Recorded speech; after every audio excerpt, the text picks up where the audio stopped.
اس سال 2026 میں حج پر جانے والے عازمین حج ایک سوال پوچھتے ہوئے نظر آ رہے ہیں کہ قربانی اس سال چونکہ نسک ایپ کے ذریعے یا گورنمنٹ اسکیم کے تھرو ہوگی، تو آیا اس طرح قربانی کروانے سے ہماری قربانی ہو جائے گی؟ اور یہ سوال کیوں پیدا ہو رہا ہے؟ یہ سوال اس لیے پیدا ہو رہا ہے کہ جہاں یہ ضروری ہے کہ قربانی کے جانور میں قربانی کی شرائط پائی جائیں، اسی طریقے سے حاجی کے لیے یہ بھی ضروری ہوتا ہے، خاص طور پر جو حج قران اور حج تمتع کرنے والے افراد جن پر قربانی واجب ہوتی ہے، حج کی قربانی جو شکرانے کے انداز میں کی جاتی ہے، تو اس میں یہ بھی ضروری ہوتا ہے کہ اس میں ترتیب قائم رکھی جائے، یعنی سب سے پہلے رمی ہو، پھر اس کے بعد قربانی ہو، اس کے بعد حلق کروایا جائے۔ یہ امام اعظم ابو حنیفہ کے نزدیک یہ ترتیب واجب ہے۔ اب سوال یہ ہے کہ جب نسک ایپ کے ذریعے یا گورنمنٹ اسکیم کے تھرو قربانی کروائی جائے گی، جہاں پر لاکھوں لاکھ جانور ذبح ہوں گے، اور ہم نہیں جانتے کہ ہماری رمی کب ہوگی، رمی کے بعد ہم نہیں جانتے کہ ہماری قربانی کب ہوگی، ہمیں کنفرم نہیں ہوتا بعض اوقات کہ ہماری قربانی ہو چکی ہے، ایسی صورت میں ہم حلق کروائیں یا نہیں کروائیں۔ کنفرم ہو بھی گیا، اگر میسج آ بھی گیا، نوٹیفیکیشن آ بھی گیا، لیکن اس کے باوجود بھی ایک خدشہ رہتا ہے کہ آیا پتہ نہیں ہماری قربانی اس وقت تک ہوئی ہے یا نہیں ہوئی، ہم کیسے حلق کروا لیں، ہم کیسے احرام کھول لیں۔ یہ ایک حاجی کا سوال ہوتا ہے، یہ اس کا کنسرن ہوتا ہے اور ہونا بھی چاہیے۔ لیکن یہاں یہ سمجھ لیجئے کہ امام اعظم ابو حنیفہ کا قول ضرور ہے کہ ترتیب واجب ہے کہ پہلے رمی ہو، اس کے بعد قربانی ہو، اس کے بعد حلق ہو۔ لیکن جلیل القدر ائمہ کرام، خاص طور پر امام ابو یوسف اور امام محمد رحمۃ اللہ تعالی علیہ، ان دونوں کا قول موجود ہے، صاحبین کا قول موجود ہے کہ یہ جو ترتیب ہے یہ واجب نہیں ہے، بلکہ یہ ترتیب سنت ہے۔ یہ بہتر ہے کہ اس انداز میں ہونا چاہیے۔ اگر کسی نے اس ترتیب کے خلاف بھی کیا،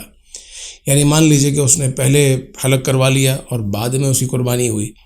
یا کسی نے رمی سے پہلے ہی قربانی کر لی، یا رمی کرنے وہ ابھی پہنچا ہی نہیں تھا اور اس کی قربانی ہو گئی، اگر خلاف ترتیب بھی ہوا تو سنت ترک ہوگی، اور سنت کے ترک ہونے سے دم لازم نہیں ہوتا، حج پر کوئی فرق نہیں پڑتا، اس کا حج درست ہے، اس کی سنت چھوٹی ہے، وہ بھی جان مجھ کر اسے نہیں چھوڑی، ایک عذر کی بنا پر اس کی سنت چھوٹی ہے، لہٰذا یہ سنت ہونے کی بنا پر کوئی دم بھی لازم نہیں ہے اور حج پر بھی کوئی فرق نہیں پڑتا۔ تو اس انداز میں نسک ایپ کے ذریعے یا گورنمنٹ اسکیم کے تھرو قربانی کروائی جا سکتی ہے۔ ایک شخص آیا اور اس نے کہا، یا رسول اللہ، حلقت قبل ان اذبح، میں نے ذبح ابھی اپنی قربانی نہیں کی، جانور کو ذبح نہیں کیا اور میں حلق کر چکا ہوں۔ تو آپ علیہ السلام نے فرمایا، اذبح ولا حرج، ابھی ذبح کر لو اور کوئی حرج کی بات نہیں ہے۔ تو یہ جو حدیث ہے یہ بتا رہی ہے کہ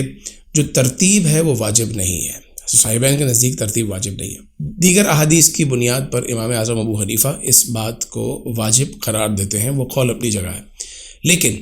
اس سال اور آئندہ آنے والے سالوں میں اب نظر آ رہا ہے کہ قربانی اسی اسکیم کے تحت ہی انسان کو کروانی ہوگی، ہر حاجی کو کروانی ہوگی، اور اس میں یہ ترتیب ہمارے ہاتھ سے جاتی ہوئی نظر آ رہی ہے، اور یوں سمجھیں کہ ایک شدید حرج کی بات ہے۔ حرج کی بات یہ کہ انسان اپنے جانور کی خود قربانی کرے یا خود ہی اپنے گروپ والوں کی قربانی کا انتظام کرے، اول تو ممکن نہیں ہے، اور چلیں کسی طریقے سے کر بھی لیا تو اس کے اندر حرج ہے، اور اللہ تعالیٰ فرماتا ہے کہ